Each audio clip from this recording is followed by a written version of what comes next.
Like the video title says, is President Trump doing what he promised, or is there something that's holding him back? Well, first thing, if you would please hit the like button and subscribe and leave a comment. It would help the algorithms in my channel. Alright, so first off, I'm going to tell you, yes, I am a supporter of Donald Trump. I'm glad he got elected, and I really thought that his campaign promises would bring a lot of positive changes to the situation with this country. But now, as things have progressed, I'm kind of starting to doubt, not so much that Trump didn't mean what he said, it's just that I believe Trump cannot change the things that he said he was going to change. And what do I mean by that? Let's start off right from the top. Alright, he comes in like a whirlwind, signing all these executive orders. Okay, I mean, sitting there on TV with a big pile of them things and signing. Executive orders and all that stuff it's a start, put it to you that way. How effective it is or what it does in the long term, I don't know. But it's kind of like a reverse of us as a gun channel and gun owners and our Second Amendment rights. When the ATF didn't change the law, it changed the definition, which is a way of circumventing the law or getting around it. And, selling a gun without a dealer's license and all this other stuff towards the end of the last administration got intense. Supposedly Trump came and reversed all that, appointed a new head of the ATF. Okay, I believe the ATF has kind of changed its focus and is doing things a little bit differently from what I've heard. Okay, I'm not exactly sure, but they kind of have eased up and gotten off of the back of gun owners and somewhat. But still, it's confusing because really the laws themselves have not been changed. When you change interpretation, it's kind of a gray area, and whether or not it's cleaned up yet, I don't know. Then the next one, we had dear old Elon Musk, who was on TV with his kid, with the president in the Oval Office, running this Dodge thing, and gonna expose all the wasteful spending. Great, everyone loved that.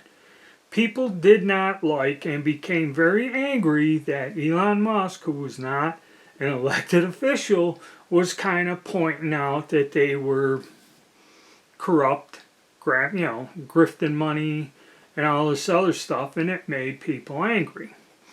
But it went on, and things looked good. He was talking good, he was showing progress, until the point where he said that he was going to investigate all the elected officials and judges, where their personal wealth is coming from, do an in-depth study into their finances. Right after that, all of a sudden, it's like Elon Musk just evaporated. He stood down, said, I have to do other things, and once he did this and is no longer involved in Dodge, I guess, it's like he doesn't even exist. He's not heard. You don't hear anything about him or anyone going any further with investigating where these people's personal wealth is coming from. If you're a public servant and you should expect to be scrutinized to check for bribery and corruption. Okay, you could do the same thing to me, but unfortunately, I don't have nobody giving me backdoor money for something, because I'm not involved in that scene. Okay? So they eliminate him there, and then you don't hear nothing about him. Very suspicious. Okay, now, also, they were supposed to go and look at the gold in Fort Knox. That's out the window, along with the Epstein files. The reason the Fort Knox thing is gone is because probably if they went in there and did an accounting, they're going to see that a lot of gold is missing, and that's going to be very, very bad. Okay, so that's why that will never happen. Okay, I mean, that's what I personally believe. Do I have proof or anything like that? No. But, okay, that's what I think. Then we go on, not so much, the Epstein files. Now, that was another big thing, and they're arguing over, I guess, his girlfriend who's in jail was interviewed, and there was some sort of a commotion over what happened with that. But the Epstein files themselves, a big deal, and it got to where Trump's himself, oh no, it's Epstein stuff, why are we talking about this, blah, blah, blah, blah, blah. There was somebody did an analysis of this, and they said if you look at his client list, and they're going in to see who chartered air flights to his island or rented boats or loaned them boats, I guess the one individual said the reason that client list cannot be released is because if you did and you used that to implicate different organizations and businesses involved in this in the criminal activities that went on, okay, you would implicate every major financial and banking organization, okay, globally. And if this list come out and these people were implicated, and if people brought charges or demanded stuff, which there were examples where things like this have happened, it would collapse the global economy. So something tells me you ain't never going to see, or that's never going to be published, the Epstein client list, because you're talking about total disruption of the global economy. Okay, you're basically going to show how far the corruption is globally in the world, and nobody's going to like that, and it's detrimental to the functioning of, you know, modern civilization as a whole. So that's why. Another thing. So probably that sounds like a pretty good explanation, and I doubt very much you'll ever see it. Now, war in the Ukraine, that was another thing, and it's going to get into where you say things on YouTube. At one time, if I spoke out against, and I got to use code words, the plague, okay, I got suspended. I almost lost my channel over it, saying something about it. And at the same time, if you disagreed with the current war there in Europe, and you said that you think it's wrong, that it's lies, and that the U.S. should not be involved, they're sending, you know, financial aid. I think somebody said that PayPal could fine you $2,000 for saying that. I've never heard of anybody getting fined at $2,000, but I don't know if it was a rumor or whatever. But I do know you would get suspended. I think even on Facebook and YouTube, that was one of the things you didn't talk about in depth, or disagree what is being in the media or the way it's projected. Which brings us up now, you know, that was kind of weird. And again, I'm sorry, I got ahead of myself. With everybody accusing him and Putin of being pals, like they did when his first term, he should have just got elected, got on the phone, settled things up with them, and stopped this. Which means that there's something else going on that we're being lied to about that nobody, you know, I have an idea what it is, but, you know, again, even if I had proof, it's not going to change anything. Okay?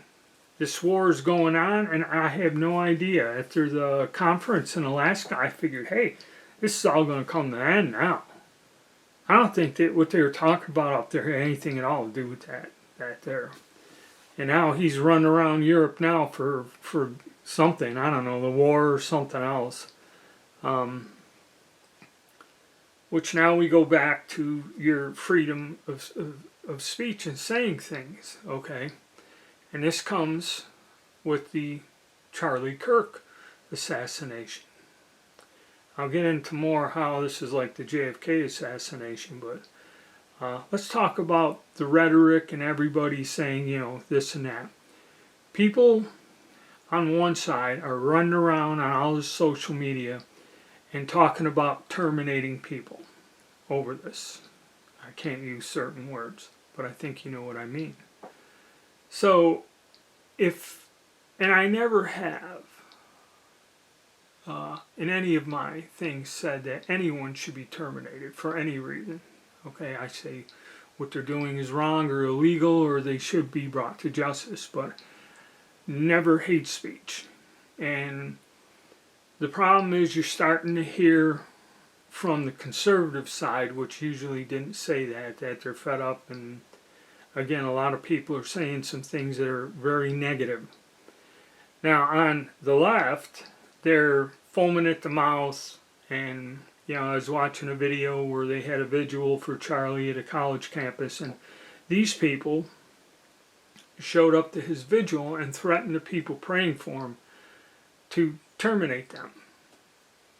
Now, I always thought that was against the law. For me to walk up to a person and say, hey, I'm going to terminate you.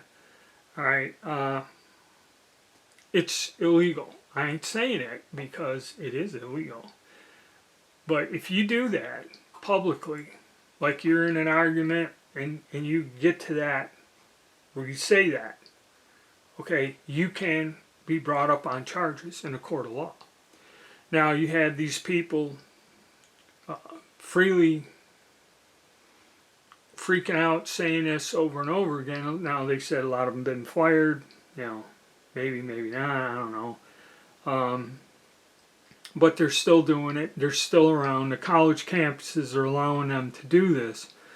If you're over there, threatening someone's existence, okay, that is illegal. You're breaking the law. You shouldn't be allowed to do that. Okay. So that's another thing. So we're seeing this, and now going back, there is so much stuff flying around on the internet about Charlie Kirk, what happened to him, okay, and the people involved, the accused, the alleged shooters, and everything else. And every day it's some new thing. All of these videos with all of these armchair ballistics expert Navy SEALs arguing the shot, it's like for well over 50 years, or more, we've argued over the JFK assassination. And I've seen more conspiracies, different ways, videos and stuff about this thing with Charlie Kirk than in that 50 years. But the strange thing is, it's looking like today what a lot of people are saying is there's a very serious cover-up. There's several people that have come out and made this is all going to be swept under the rug. It's kind of like this is all done. We know who did it, blah, blah, blah, everything else. And it's going to be wrapped up quick and taken out of the mainstream news. Hopefully it doesn't, because, I'm very sorry the man died. It shouldn't have happened. But in a way, I think you look at it to where people have reached a point where they're not going to get away with any of this stuff anymore. And I think it's a turning point in our society, on social media and everything else, because of these actions. If any good will come from it, I don't know. But like I said, people are still going about and doing these things, and it's really tearing the country up. Also, thing about Trump, when he appointed all these people, Musk, Kash Patel, and he went and put all these cabinet members and new people in charge of Department of Justice, all this other stuff. Okay, all of these things are going on, and these people are starting to look incompetent. They're, you know, a lot of the things they said they're going to do, like the Epstein files, are not being done. And then they got to go and tread water or backtalk when in their interviews when questioned about it.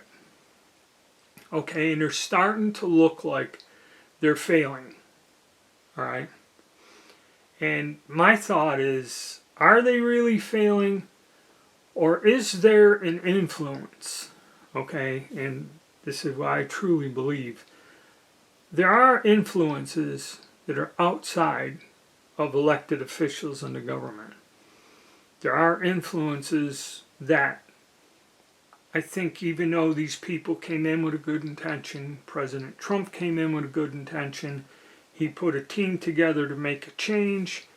These changes are stalling and they're not going on because there are some pretty powerful forces stopping this.